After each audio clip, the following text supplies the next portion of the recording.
Good evening, everyone. So we gonna discuss about the pillar table today. So the okay.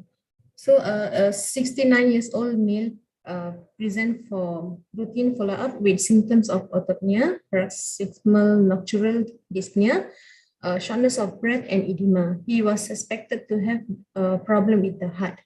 So the ideas and hypotheses that we get from the situation is a congestive cardiac failure. So the learning issues are anatomy and physiology of the heart and the lungs, paroxysmal nocturnal dyspnea, autopnea, edema, shortness of breath, investigations to rule out the disease, pathophysiology of the disease, and the treatment and management.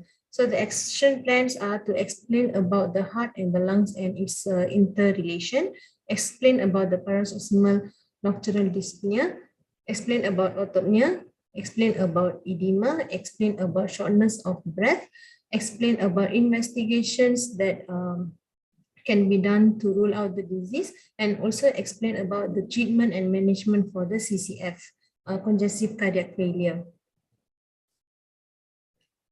Next.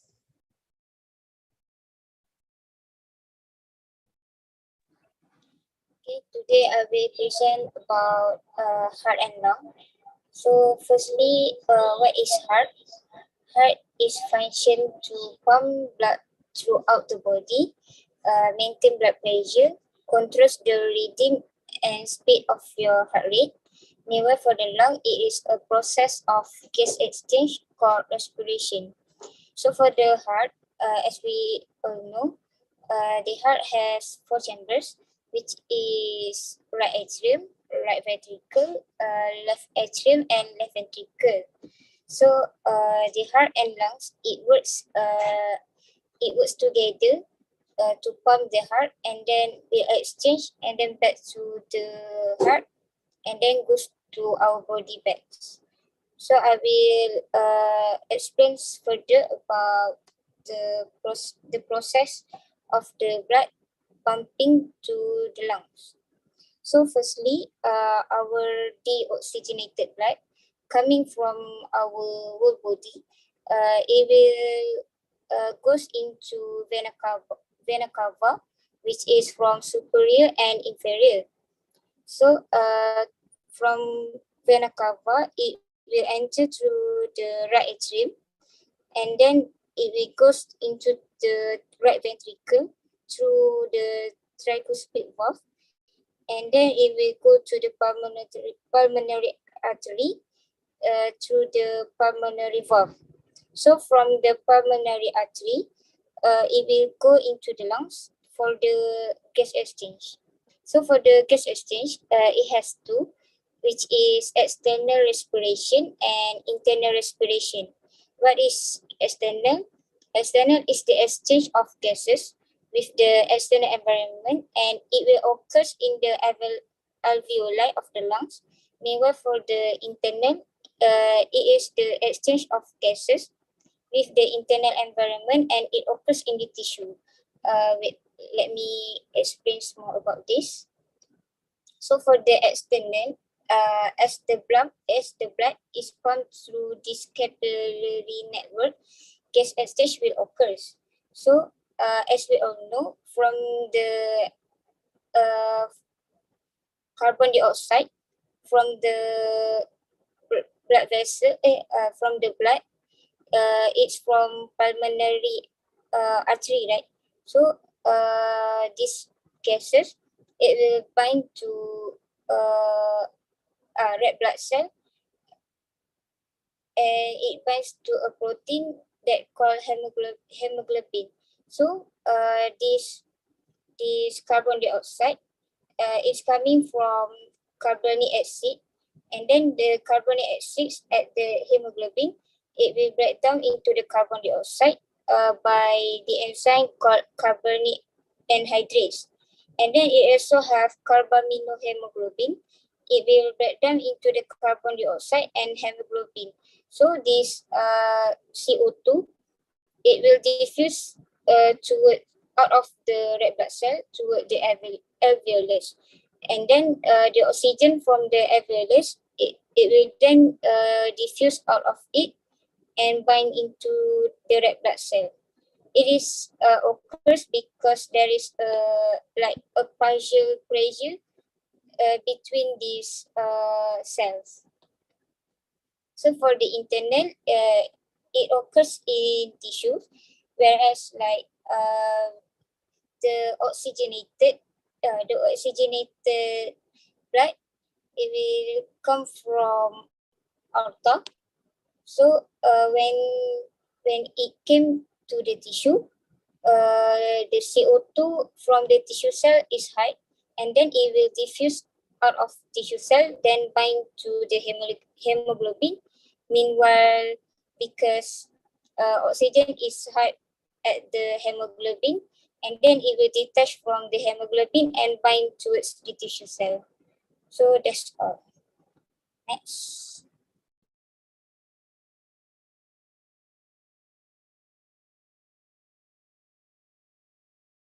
So next we move to the pathophysiology. This Where is the location of the heart? Which quadrant?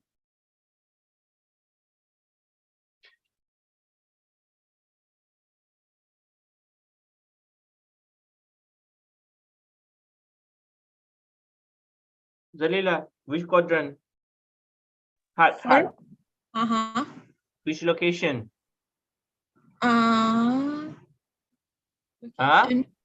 Location. Yes. In the quadrant. You learned Quadrant. first year. You mean quadrant, right? Yes.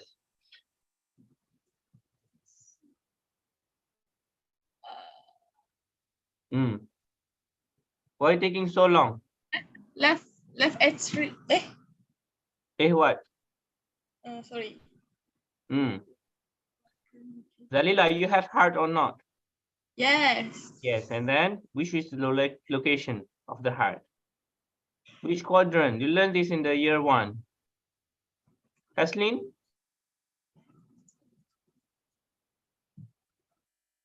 Where is the location of the heart?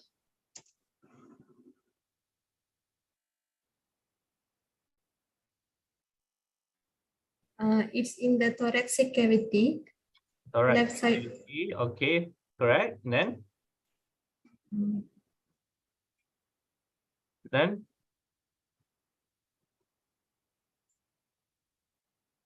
how do we divide the quadrant? How many quadrants? 4 quadrant. Are you sure 4? Yes. Okay, so where is the location of the heart? Which quadrant?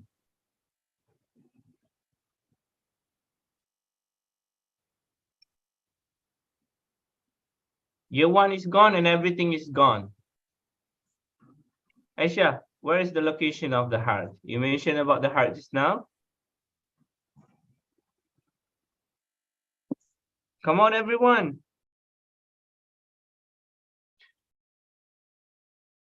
What happened to your heart?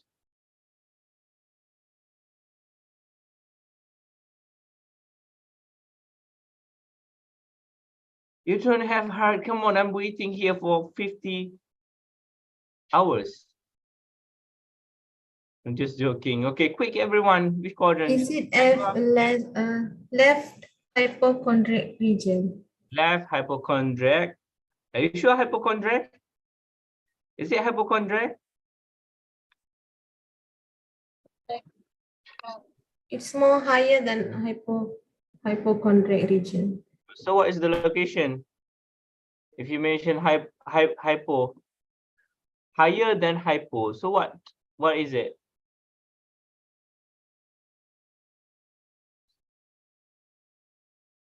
Come on, everyone. Wake up. Wake up.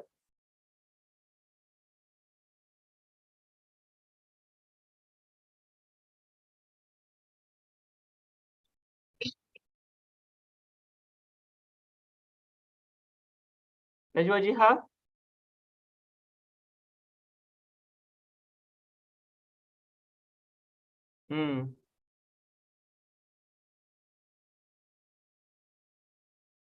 Najwa?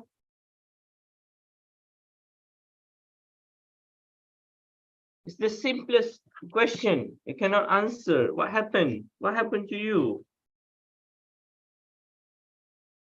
When you want to check for the heartbeats or the sound of the heart, where do you place it? Stethoscope. So many locations, right? So which one is the first location that you check?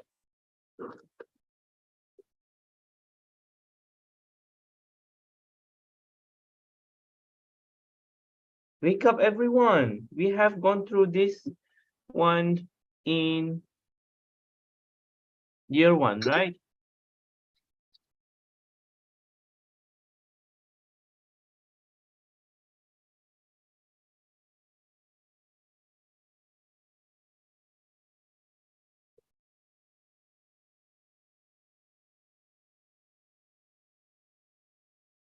So you have to describe about the anatomy. Before you describe the anatomy, you have to know where's the location. Excuse me. So you have to know where is the location of the heart. So some books, they mention it is divided into 4.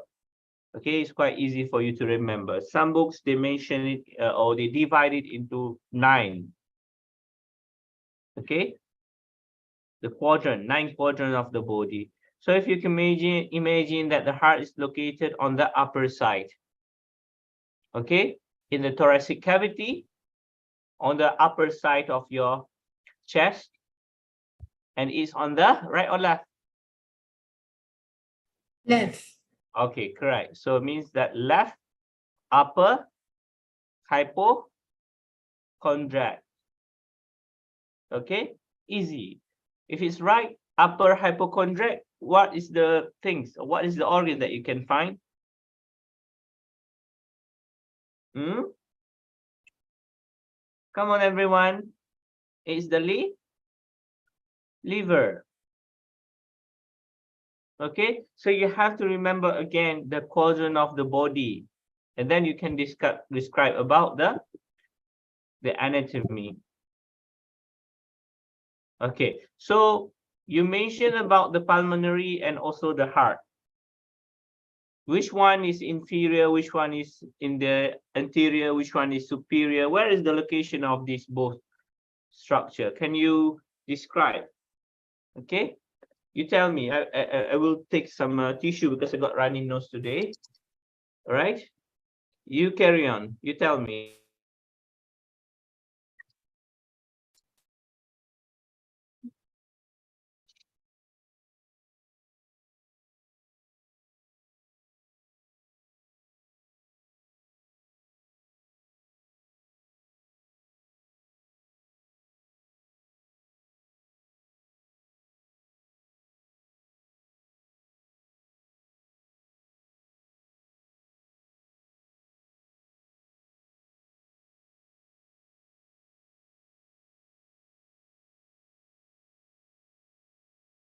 Okay, guys. Anyone? Anyone?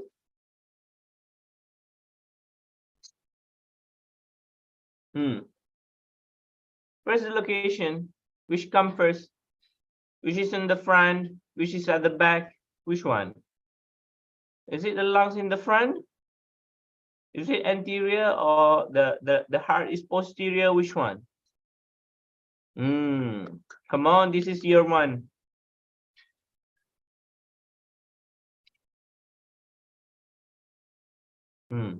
Heart is anterior to the lungs. Excellent. Okay, so you can feel the heartbeat, right? So it means that it's in the front. Easy. It doesn't need you to go through all the Google stuff. You just know it. It's on the left here. That's why when you see someone or you cannot shake hand with them, what you do is that you put your right palm on your left chest because your heart is here. It means that it's a respect. Have you seen this, people? When they bow down, they hold their chest like this and then they did like this. Because that's the heart. Means they respect with their hearts. So remember, the heart is on the high upper, okay, on the left upper hypochondriac region. On the left, remember guys, okay? So you must be able to describe. This is very easy question, a very easy question. Okay, now you know that the lung is at the back, which is the posterior, and the heart is in the front. What happens if the heart is inside and the lung is outside?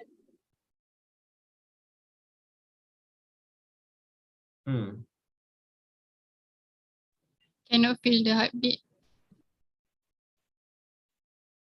Yes, you cannot feel it. It's quite difficult, right? So it must be somewhere a bit further. It's not really posterior, but it's encapsulated. It's like a dome, okay? But it's situated slightly at the back of the heart. Okay, that's why if you breathe in, you are pushing all the organs to the front.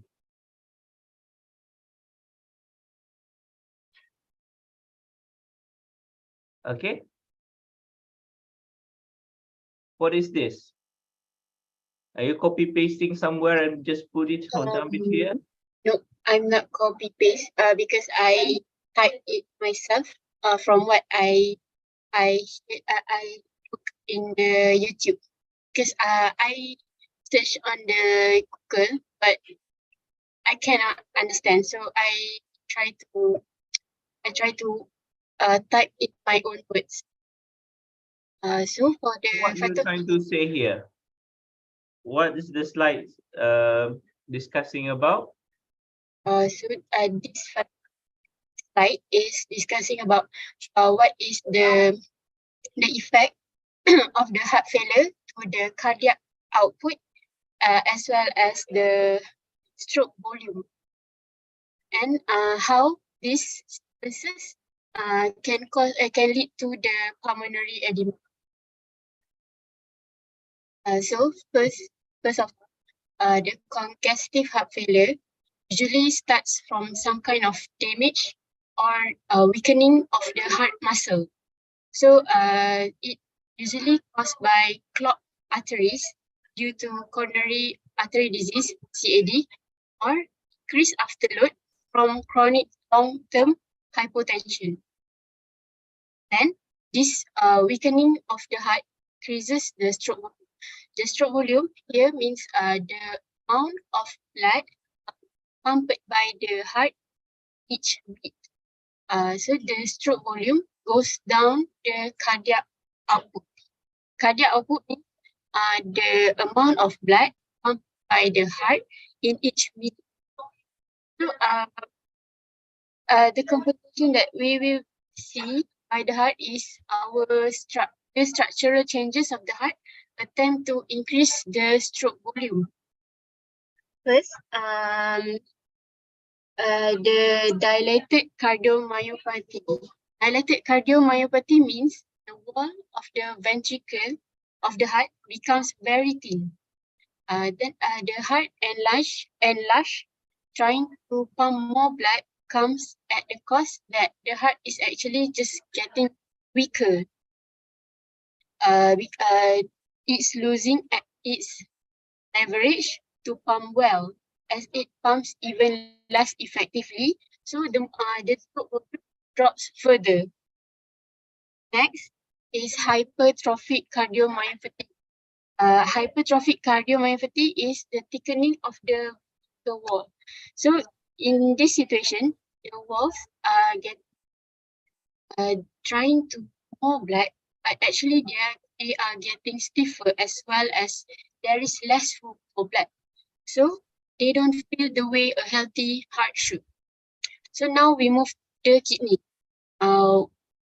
The kidney is exquisitely sensitive to any drops, and cardiac output. So it will get grumpy when it doesn't get enough blood. So the unhappy kidneys, when it don't get enough blood, it will release renin. Renin, the function of renin, it will cause the formation of hormone called angiotensin. So what angiotensin do is angiotensin stimulates the release of another hormone called aldosterone. And then aldosterone causes salt and water retention. That's why we would see pulmonary edema because there will be some fluid accumulation. And if it's left side of the heart that fail first, then blood will be waiting to enter the left side of the heart, and it will just waiting around in the lungs, and in fact it starts seeping into the tissues, or if it's the lungs, it can cause pulmonary edema. So if it is in the right side of the heart, the blood have waiting around the periphery, trying to get back into the right side of the heart.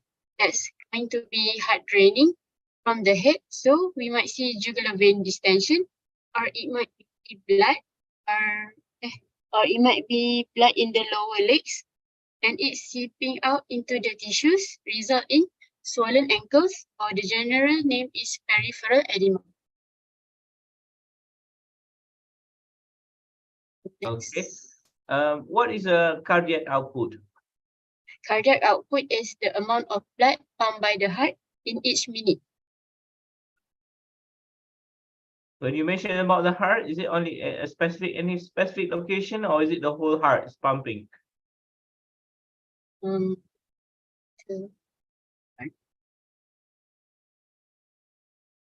Be specific, Putri. Which part? Which chambers?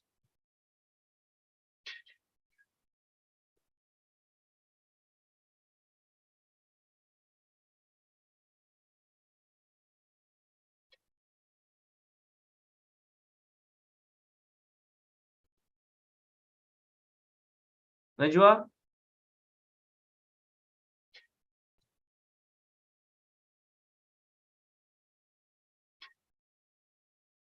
Define. What is cardiac output?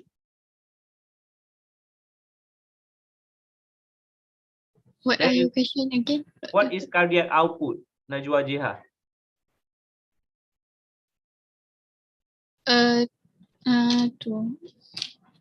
Can I try? You can.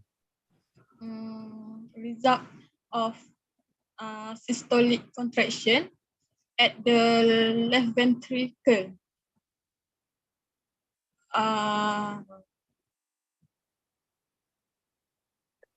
Adam, do you agree with Zalila? Yes. Yes, what?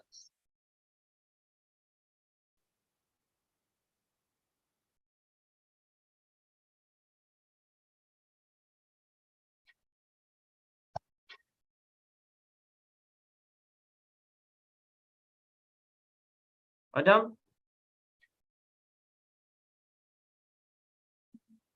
Do you agree with the cardiac output definition by Zalila? Itu blood volume yang pump. Adam, Yes. Yes, betul. you speak louder. Yes, betul.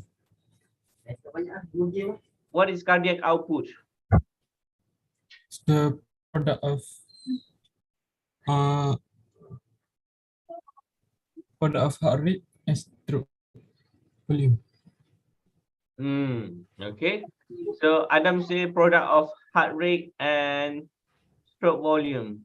Aisha, what is stroke volume?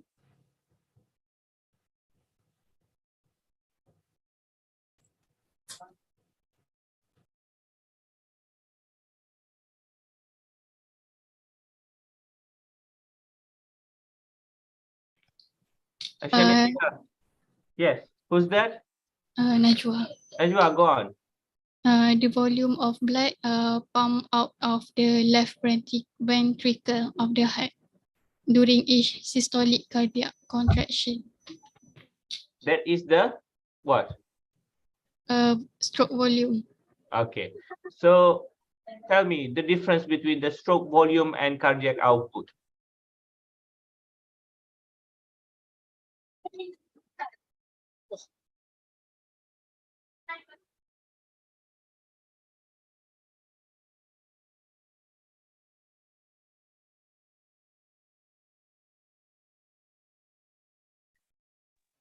stroke volume at the end of diastolic and apa tu?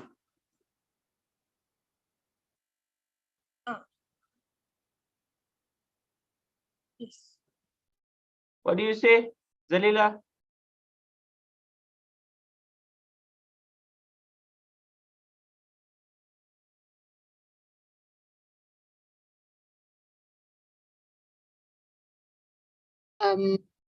Systolic volume is the diastolic volume minus the systolic volume, while cardiac output is the stroke volume times the heart rate. Okay, correct. So now you're saying that the systolic volume is what? Sorry, the stroke volume is systolic minus diastolic. No, diastolic minus systolic. Minus systolic. Okay, put that in mind. And then the unit is volume. In what? Unit. Unit Milliliter ke? Milliliter or liter. Okay. liter per minute. What is the normal stroke volume in adult, average adult? 60 to 70 What? The unit? milliliter per heartbeat.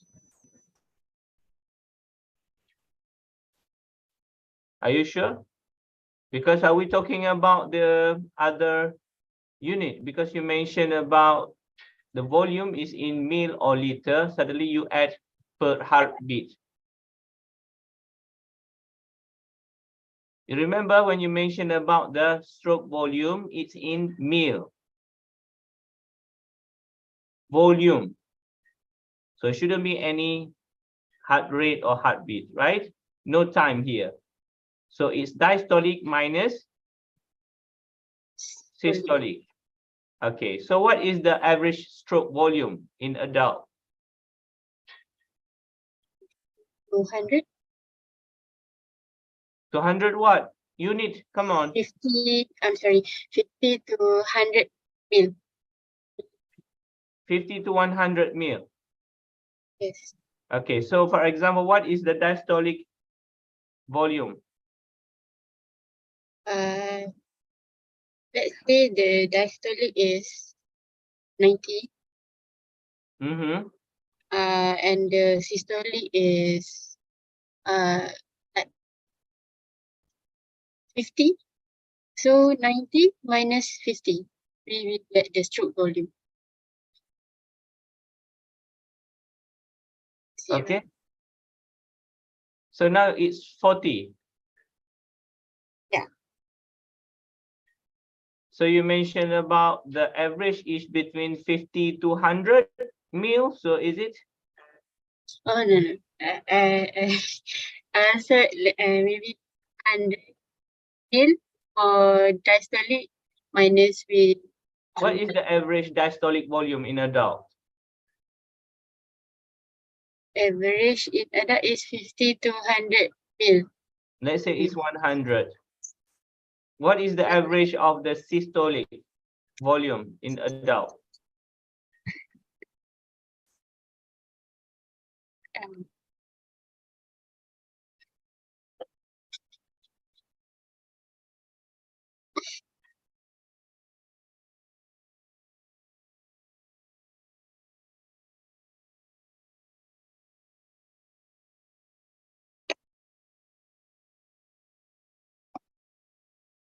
I got a phone call, you find out, okay? Just 1 minute, quick.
The example here is in a healthy, like say in a healthy man, the end systolic volume is approximately 50 milliliter, and his diastolic volume is approximately 120 milliliter. So when 120 milliliter, the diastolic minus the systolic, which is 50 milliliter, it will give you a difference of 70 milliliter, which is normal for a adult.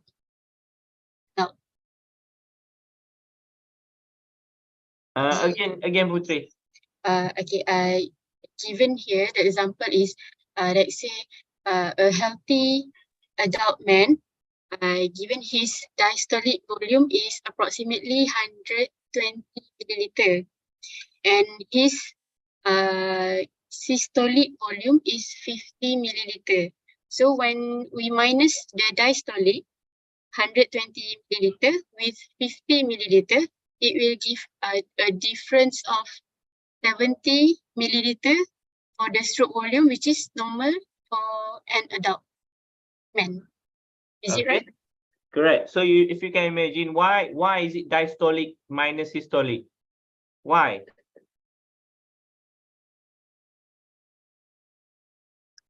Think guys. Diastolic. What is diastolic?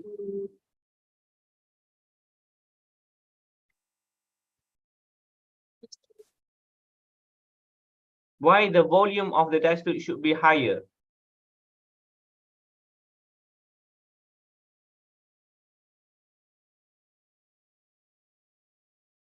This is the easiest question in the planet Earth. Aisyah. Sampai sengit dah kepala Aisyah dah baca. Cepat. Why diastolic? Don't read. Think. Come on, everyone, think. Diastolic. When the relaxing phase of the heart. Almost there. Okay, relaxing. What happened? So the pressure in your arteries. Okay, we're not talking about the arteries. We're talking about the structure.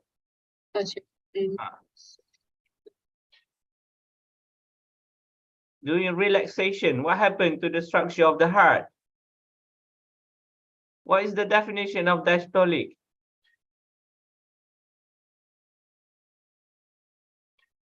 There is only two action of the heart. What is it? Two action. Relax and relax. Wait. Almost there. Relax and contract.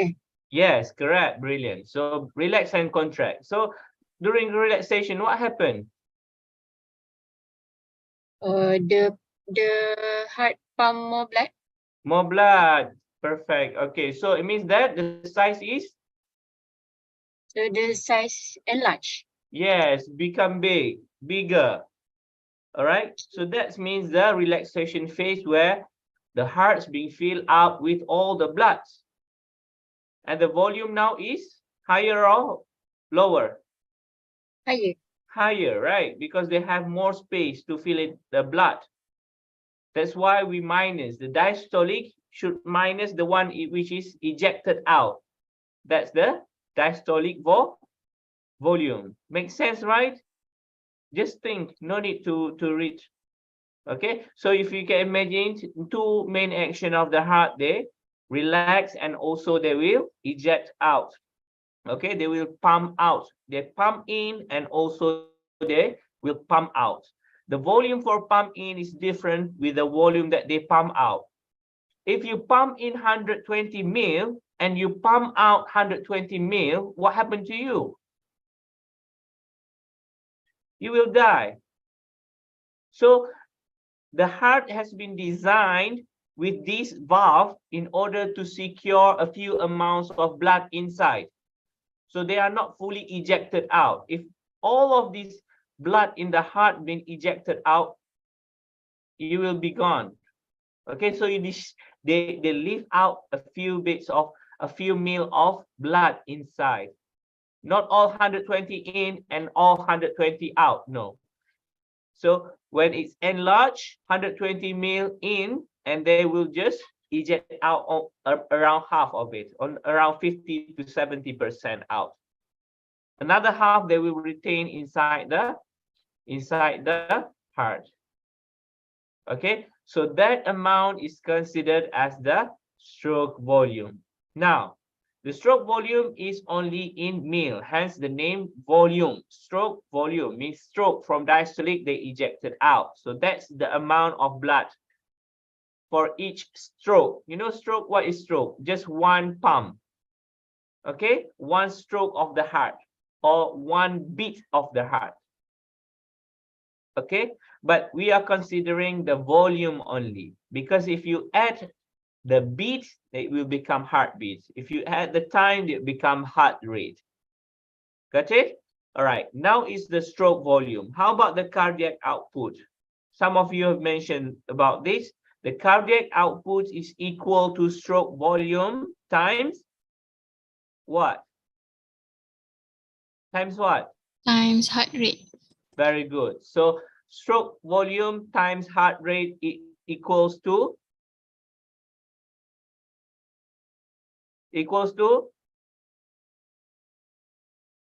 stroke volume times heart rate equals to Cardiac output. Cardiac output. cardiac output. Very good. So now you want to get the cardiac output. What is the calculation? You need to put in the stroke volume, which is in mil, and you times the heart rate. What is the unit for the heart rate?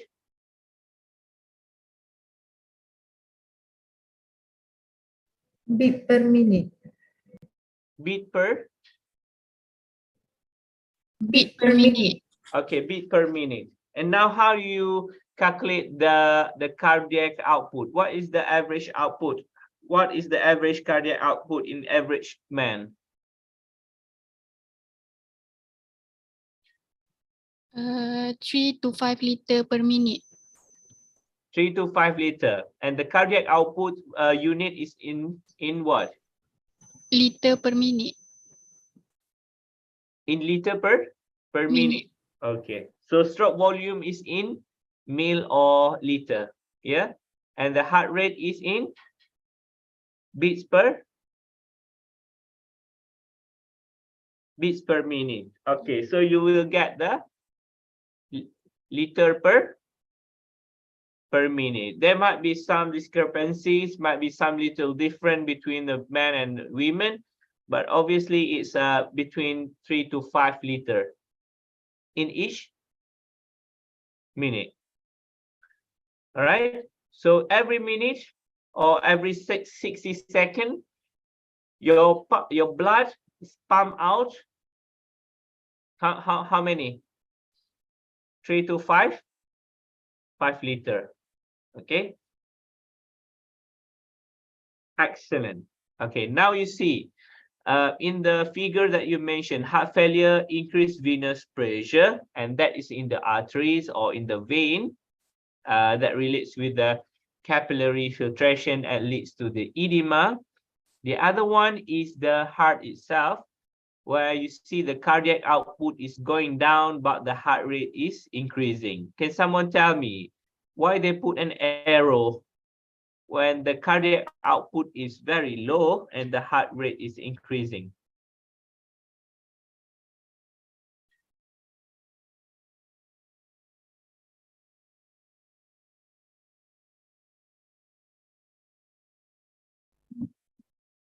Think. Don't need to search for it. Just think. It's only up and down or high and low. I've told you about the cardiac output just now, and you told me the answer. Why the heart rate is increasing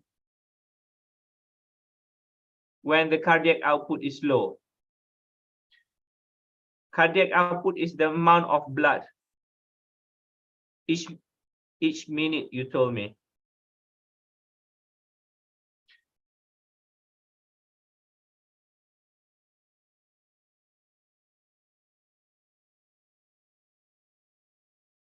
Can you imagine? Just imagine why your heart rate is increasing when your cardiac output is low. Because it needs to pump more blood. Very good. Okay, correct answer. So because there's not sufficient amount of the blood, so what happens is that there's a mechanism to compensate with this reduction of blood, because your body needs the oxygen, right? If you don't pump enough blood, you will die. So that's represent the cardiac output, the amount of blood coming out from the heart in each minute is very low now. So the heart has its own mechanism to pump more blood, or to pump more, okay, to pump more blood in and out. So that's why your heart rate is increasing. So this is one of the trigger. All right, and after that you can see the cardiac output. When it's low, the blood pressure also low. Okay, the blood pressure also low. And in order to maintain the hemostasis of the body, the good supply of oxygen, your body need to maintain a good heart rate. That's why some people are failed, okay, because they have the heart problem, cardiomyopathies, or they have some atherosclerosis. They're having this difficulty to pump in more blood efficiently. All right, so they have the heart problem. So what happens is that they cannot supply the body with a good amount of oxygen. If you have heart problem, okay, you need to maintain your heart rate. Okay, make sure you get a good rest, good exercise in order to maintain the heart rate and also the heartbeat of your heart. Or else you might be depleting of oxygen, and it's quite difficult for you to carry out the everyday routine. Okay, that's why you often see that people with the heart failure, they are become lazy, they become bigger, right? Because their heart rate now is reducing. They have the heart problem. The heart cannot pump out good amount of blood per minute. Okay, instead of 3 to 5 liter, maybe just 1 or 2 liter only. So what will happen is that the oxygen supply is not enough. Okay, when the oxygen supply to the tissue is not enough, what happens is that you will have this edema. Okay, you can see here there is the relation between the kidney, because the kidney also maintains a connection with the cardiopulmonary system. Okay, it's under RAS, renin-angiotensin system. Okay, that also controls the heartbeats and also the oxygen supply to the cells. So we need this renin being stimulated that increase the level of angiotensin. I have mentioned about this hormone aldosterone too. They keep the water content inside your cells. Okay, some of the channels in the cells or in the tissue are being inhibited, so they cannot release the water out from the cells. What happens is that they build up inside the cells, hence edema will occur. Okay, I want you to find out more about the RAS, renin-angiotensin system, because you missed some of the important information here. What enzyme converts the angiotensin 1 to angiotensinogen? Okay, what is the relation of the kidney in this cascade or in this system, or in this triad system? We have the cardiac, we have the pulmonary, and we have the kidney. And how the channel, what is the water channel, what is the channel that is involved in regulating the water retention? Is it the sodium channel? Is it the potassium channel? Focus on the causes of the edema. I want you to relate the RAS system with the cardiopulmonary system with edema. In other words, how the edema occurs. What is the role of the kidney, heart, and pulmonary that leads to the edema? Okay, because the information you mentioned here just superficial. I want more detail explanation on this. Can you do that? All right, good. Because in the clinic later on, you will find that this uncle or this patient complaining of the edema, bengkak lutut, bengkak kaki, bengkak tangan. So what comes to your mind is must be something related with the cardiac, with the pulmonary, or with the kidney, not others, not liver or anything. Maybe there are some, but the main players are there. You know it already. Okay? All right. Shall we move on? We have another 3 hours to go.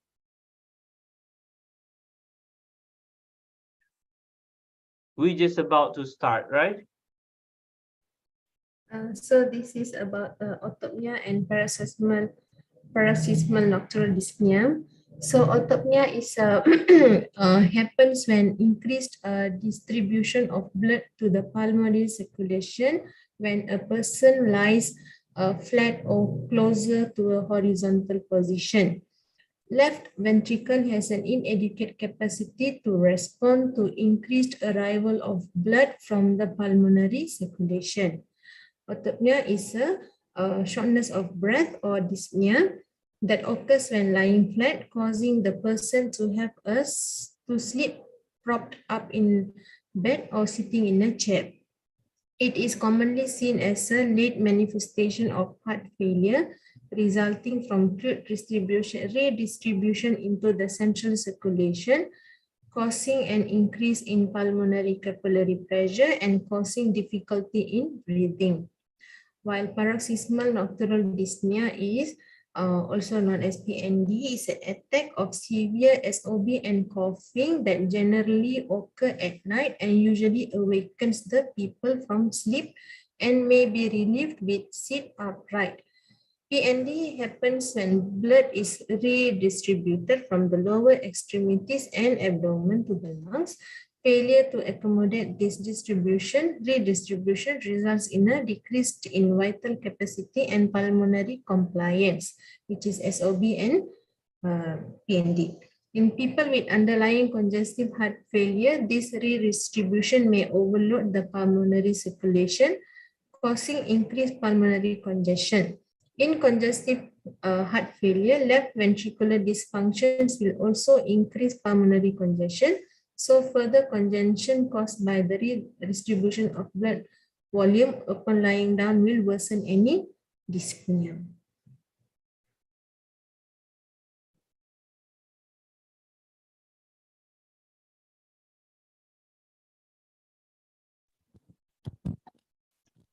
Okay, so next is shortness of breath, SOB. SOB, or also known as dyspnea, is described as intense tightening in the chest, difficulty in breathing, breathlessness, or feeling of suffocation. It can cause discomfort when someone inhales, thus they can feel like an incomplete breath. It can be caused by both health and environmental issues. For example, doing intense physical activities, being in high altitudes and temperature extreme. Moreover, lung condition that associated with SOB, including emphysema, asthma, pneumonia, pulmonary edema, and anaphylaxis. Heart condition that associated with SOB are heart attack, congestive heart failure, arrhythmia, and coronary artery disease. So we move to edema. Edema is the swelling due to the excess fluid accumulation in the body tissue. It can happen on any part on the body, but often affect the feet, leg, ankles. It can be caused by medical conditions such as heart failure, where the heart unable to maintain adequate blood flow throughout circulatory system. The pressure of pulmonary blood vessel push more fluid into interstitial space of lung, which causes pulmonary edema. Pulmonary edema causes difficulty in gas exchange because oxygen and carbon dioxide have to diffuse through a wide layer of interstitial fluid to get to the alveoli and pulmonary capillary.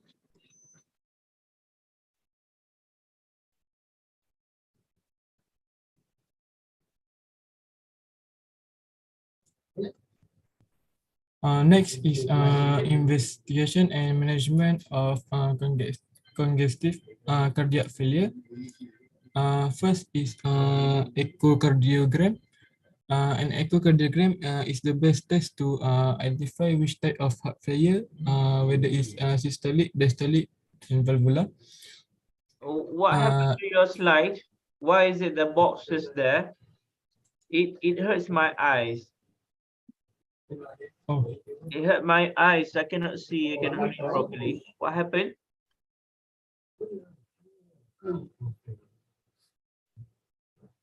Is it the design? Is it art? design. Is the type of art? Can you just remove that? Cannot see the, because it's disturbing with the, why don't you use the PowerPoint?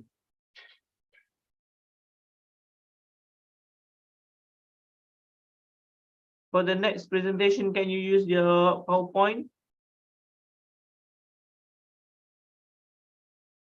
Yes, doctor. You can share between you yourself, right? Like 5 people and more using your IIUM account. You have the email. The official email, the live.iium. And there you have the free 365 Microsoft Office. And you can share it online too. So just put it in the cloud. Everyone can make change. Can you use that instead of this? Look, it seems like someone is scratching on my cornea. So I cannot see very clearly.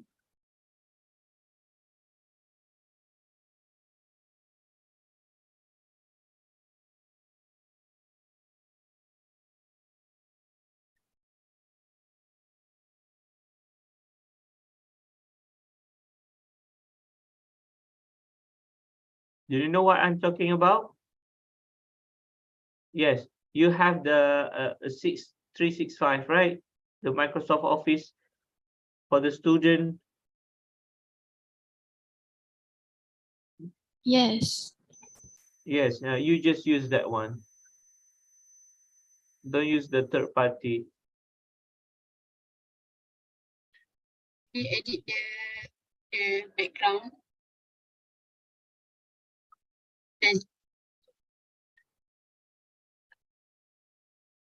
It's okay, you just carry on. You edit it in the next class, okay? Next time you just change it.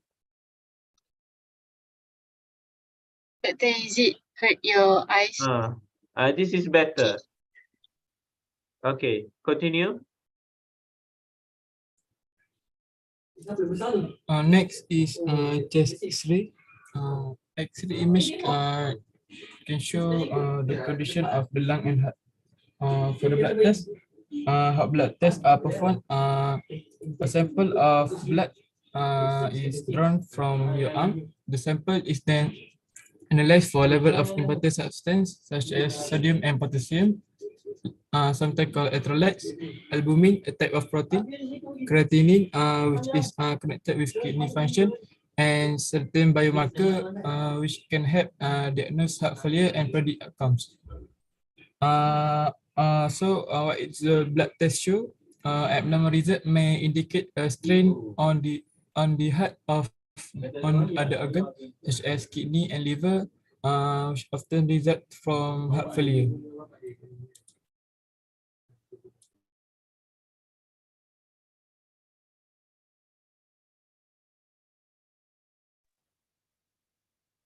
This is the management for treatment of CCF.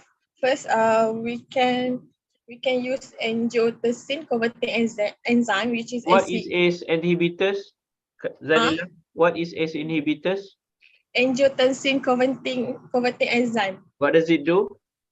Relax the blood vessel to lower blood pressure, and Oh. it's improved. And what Can you happened hear me? next?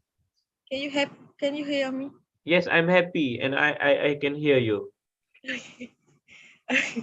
Okay, ACE inhibitor, it's relax blood vessel and it's relax blood vessel to lower the blood pressure, and also it improves blood flow and decrease the strain on the heart. For example, of the ACE inhibitor is Vasotec. So that's what Vasotec. Is it the brand name or generic? What is it? Brand name? Brand name. What's Brand. the drug name? The scientific one. Enalapril. Enalapril. Yes. Okay, so when do we prescribe this? When the blood pressure of the patient is higher. What is Can the you higher blood pressure? above 120 Hmm. mmHg. For high blood pressure patients, so you will prescribe this one, right? Yes. Enalapril is the most common one. Yes. And it's a type of ACE inhibitors. Yes. So mechanistically, what does the ACE inhibitors did in your body system? Where does it go? Where does it bind? Bind to ACE receptor. Okay, where we can find the ACE receptors?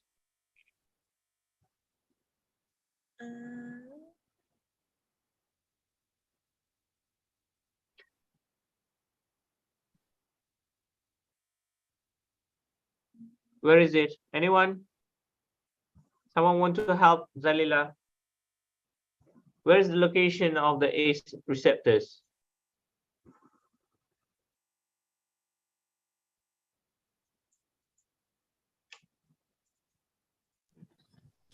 The apical surface of epithelial cell. Of what organ? Is it all epithelial, all organs? Any specific organ? What organ we are talking about? Blood vessel. Okay, so you mentioned it reduced the blood pressure. So of course the ACE receptors is located on the surface of the blood vessel. Okay, is there any more location where we can find the ACE receptors?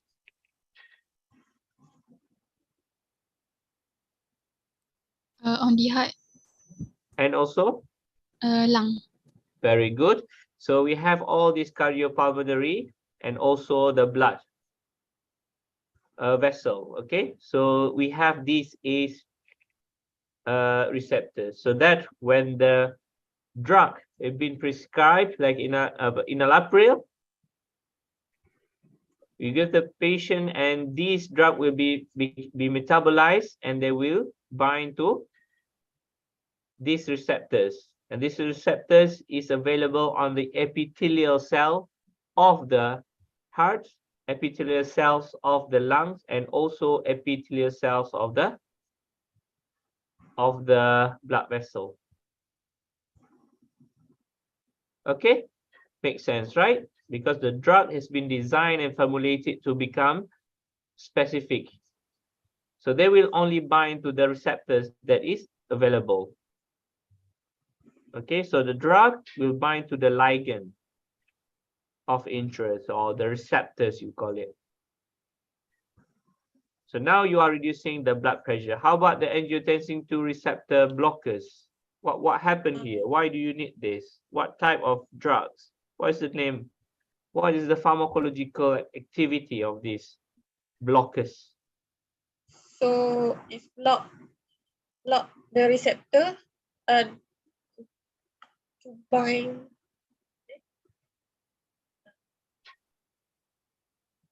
Where does this come from? The angiotensin 1 and angiotensin 2. What does it function? What is the function? Where can we find this?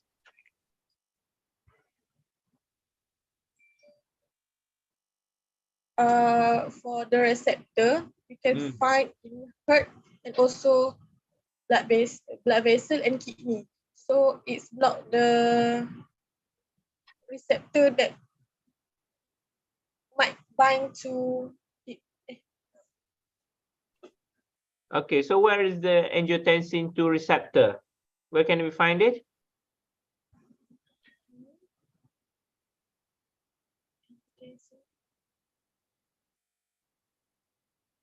Kathleen, where can we find the angiotensin 2 receptor?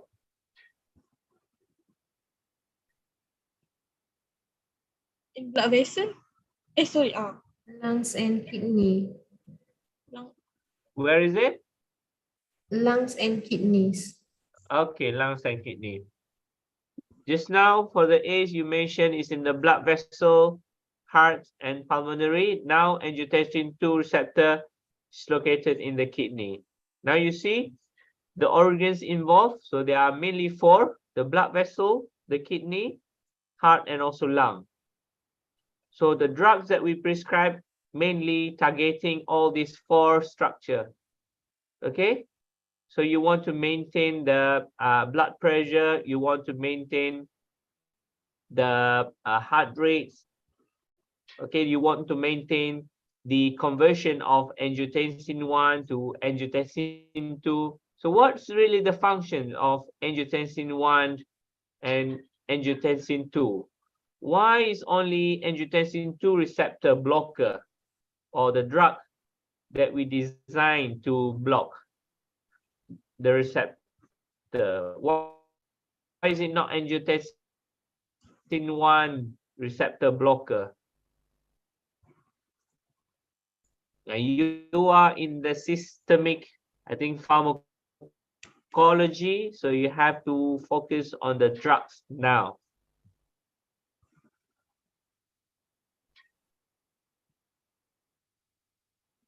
What's the function of angiotensin 1 and angiotensin 2? What's the name of enzyme that converts, and where does it happen? Why do we need this to happen, and why do we need to block it? Why do we need to block the angiotensin 2 receptor? Can someone tell me? It's very easy process here. Angiotensin 2, it will increase the blood pressure. Okay, it means that. So it we have to block the angiotensin 2. Where is the angiotensin 2 receptor? Where? You mentioned about the blood pressure. So what structure related to the blood pressure? Blood vessel. Okay, what else?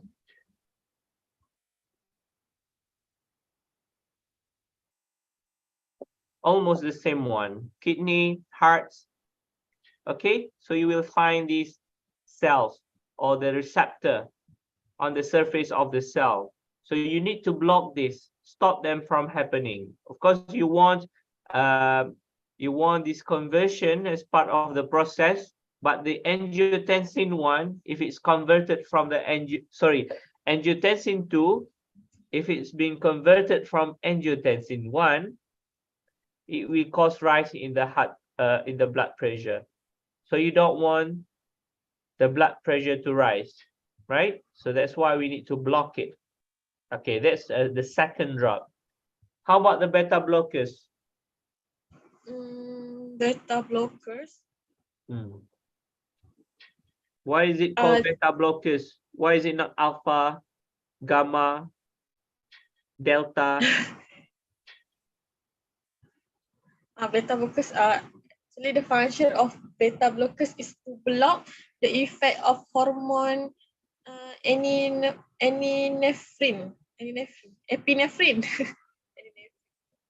Epinephrine. So the function is epinephrine make the blood pressure increase. So beta blocker will block the effect of this hormone. Adam, do you agree with Zalila? What is Zalila saying? She said that the beta blocker will stop the epinephrine activity. Is that right, Zalila? Yes. What do you say, Adam?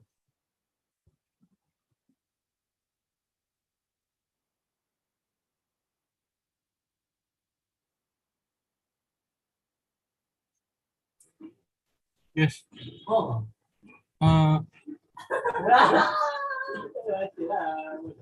If we reduce blood pressure and blocking the effect of epinephrine,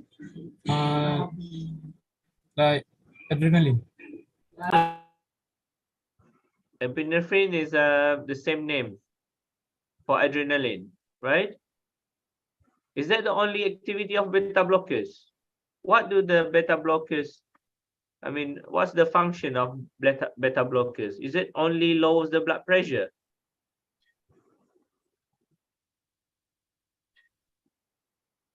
Yes? It slow the heart rate.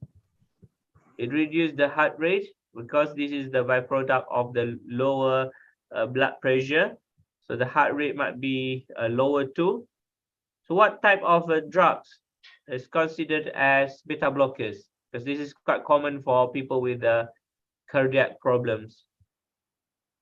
Any experience? Metoprolol.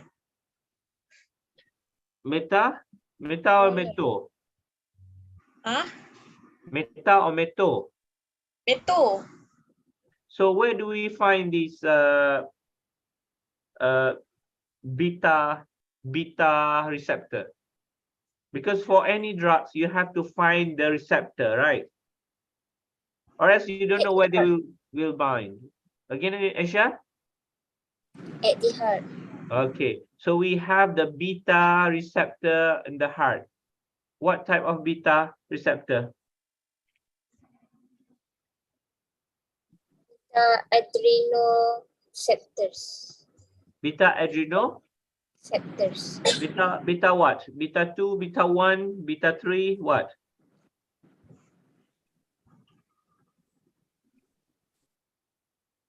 Is it only beta? Beta adrenal receptors, no numbers?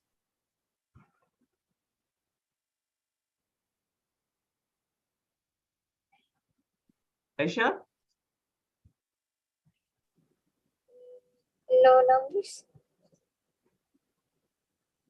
What do you say? It's only say beta adrenergic antagonist. There's no number there.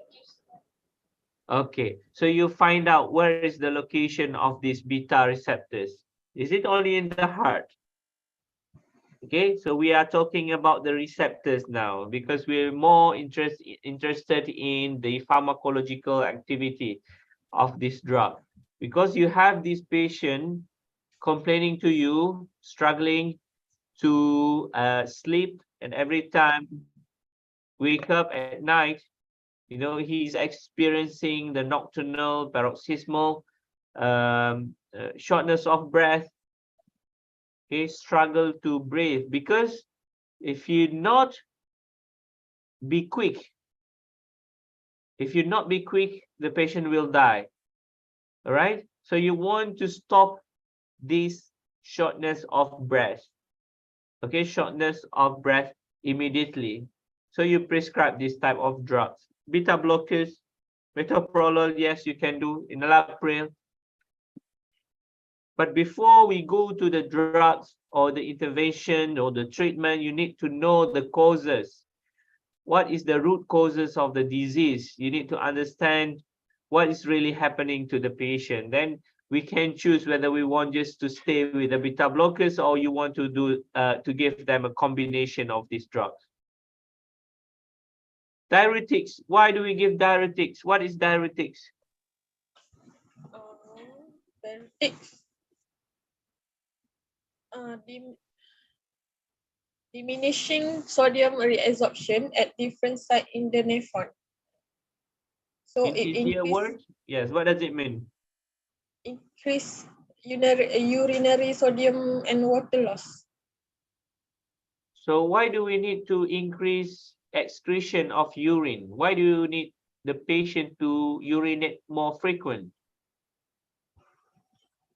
So the blood pressure will lower. Because you want to reduce the blood pressure. So this is one good intervention. So by changing the need for urination, okay, so by increasing the water excretion, it can reduce your blood pressure. Okay, so this is one also good intervention because this is the kidney part.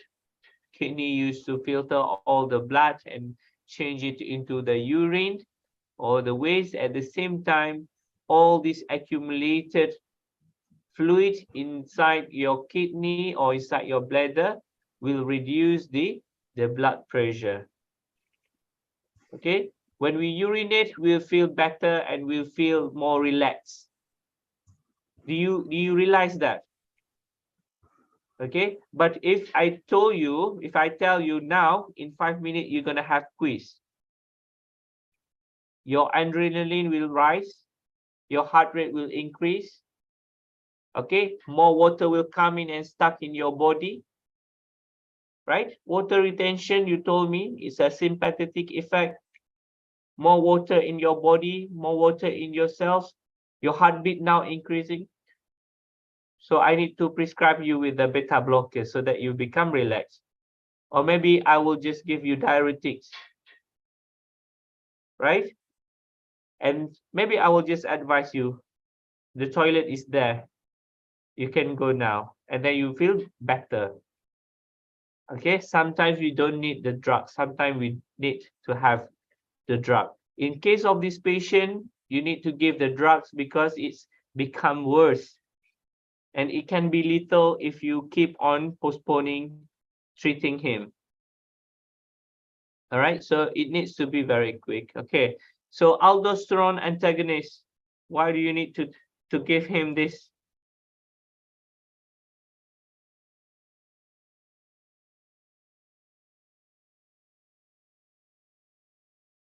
Anyone? Sorry, uh, aldosterone antagonist will block the action of aldosterone. Okay, why you don't want the aldosterone in the system? Because aldosterone will cause the sodium to be absorbed and potassium to be excreted into the lumen by lumen. What happens if the potassium been excreted in the lumen? So in our urine will get more salt. Okay, so what happens if it's become salty? The blood pressure higher. We will have a higher blood pressure. Yes. You get more water retention. You will get edema. Okay, so you don't want this to happen. That's why you want to excrete it by giving the diuretic so that all the salt will leave the body and reduce the concentration of potassium.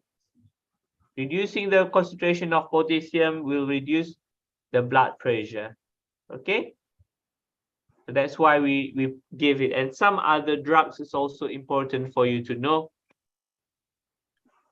Okay, so what I want you to do next, are you going to show me more slides or is it the last one? I think this thank you is the last one, right? Okay, so what you need to do in the next session, I want you to focus on the activity of the drugs. She mentioned of these 5 drugs. Try to specify and try to explain to me the activity. Especially, I want you to find out where is the receptor. Okay, I want also if you can share with us the activity like the pharmacokinetics and the pharmacodynamics of the drugs.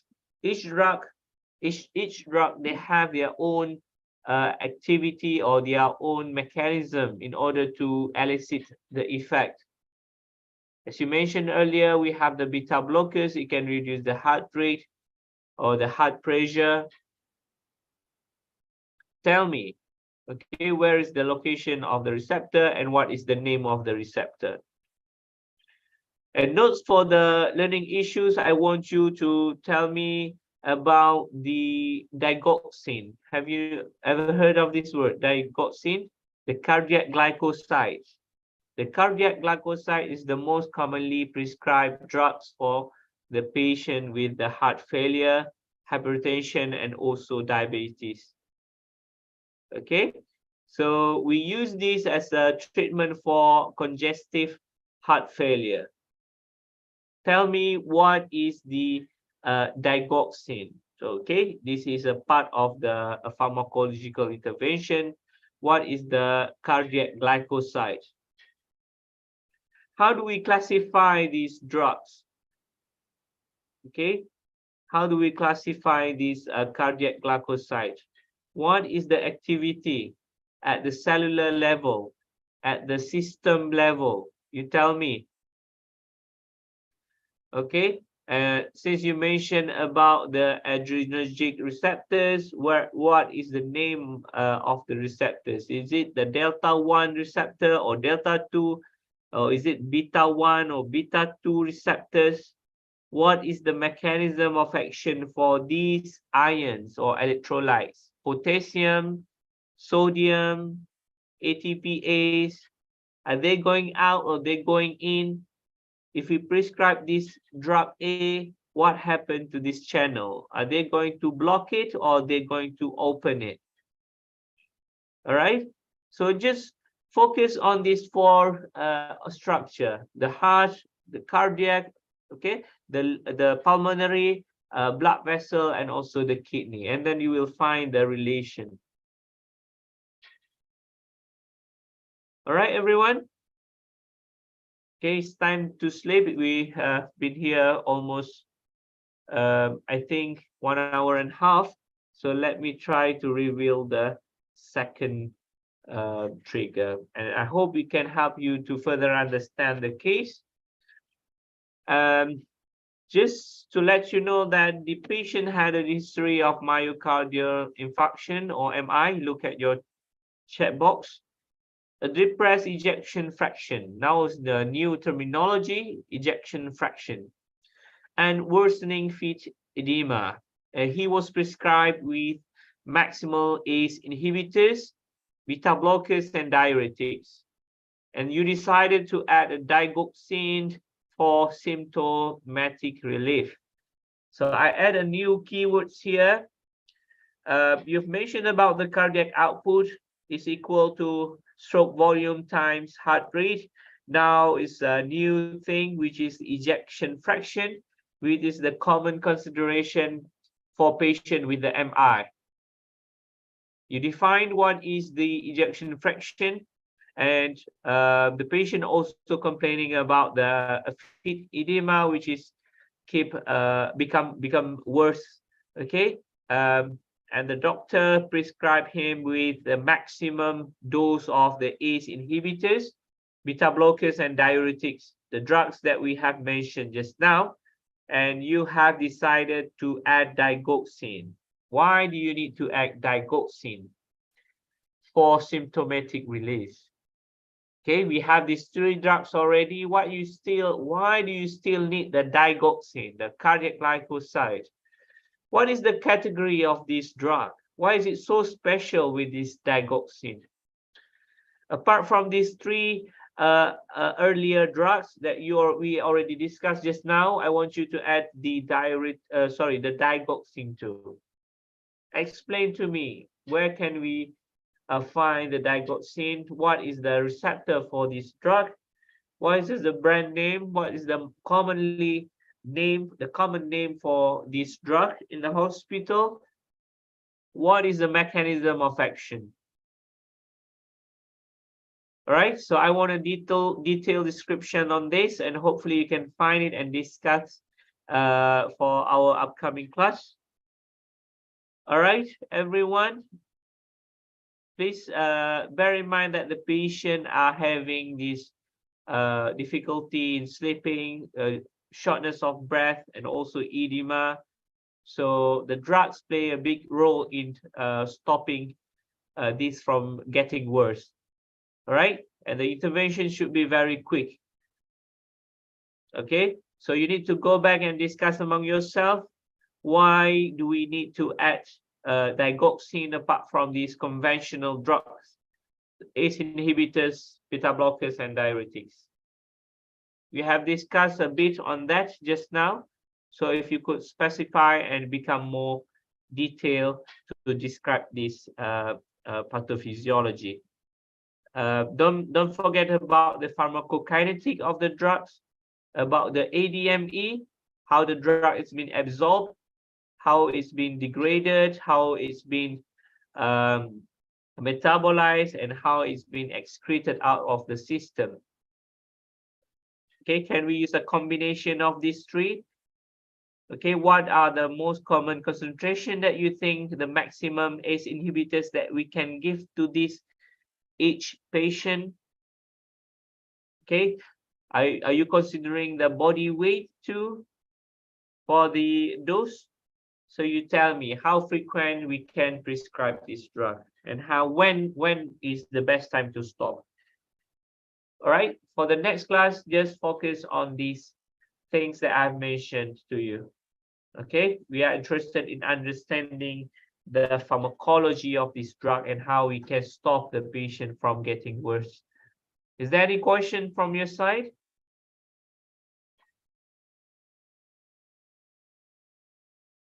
Okay, we ready to sleep? Doctor, Yes. Yeah. I just want to ask regarding the worsening feet edema, because it's like it is mentioned that if the right side of that feet first, so he might get the feet edema. So is it that this patient is the right side of the heart that feels? I don't understand. Can you repeat? It is mentioned here that the patient has worsening feet edema. Related to my slide just now, it is mentioned that if the right side of the heart that mentioned first, so the blood will seep around in the tissues in the periphery, and it will get the peripheral edema. So is it this patient's right side of the heart that feels first?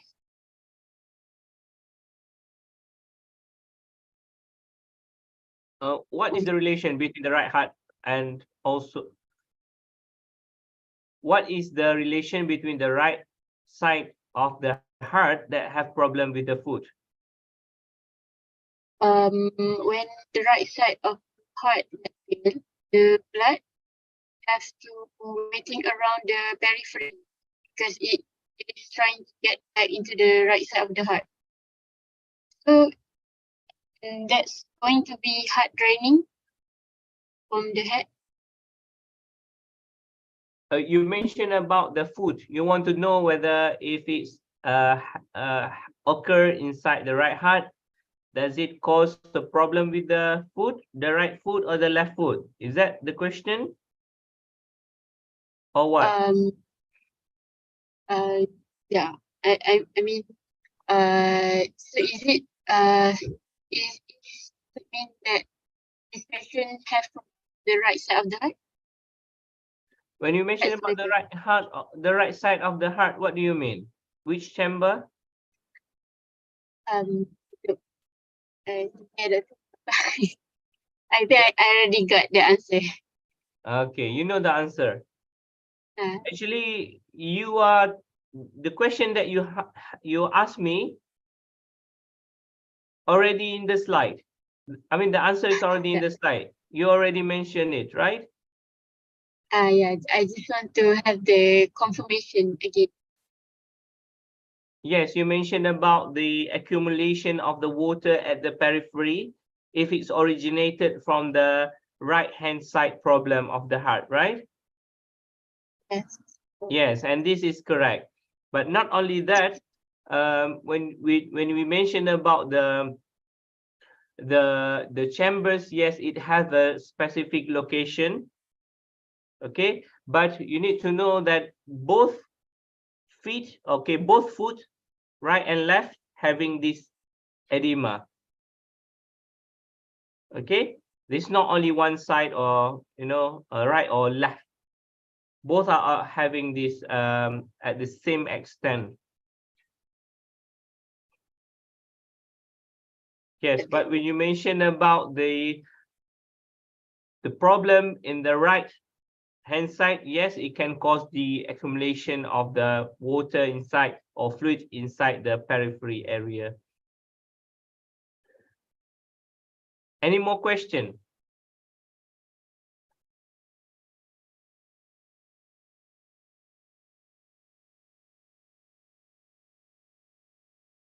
Are you okay to sleep tonight?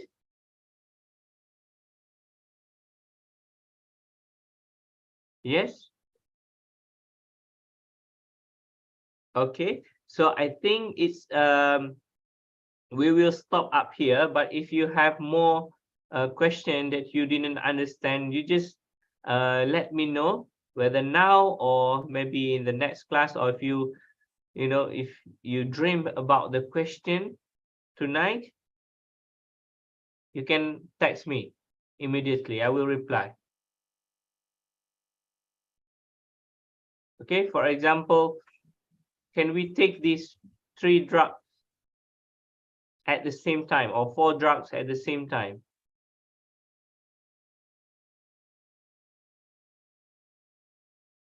Can we?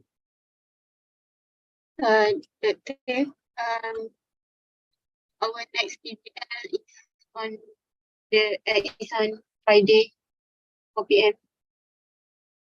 as usual. For this week? Yeah. You- Do you free at that time? What time? On Friday, this Friday to 4 p.m. 2 to 4. 2 to 4 p.m. Online or face to face this time?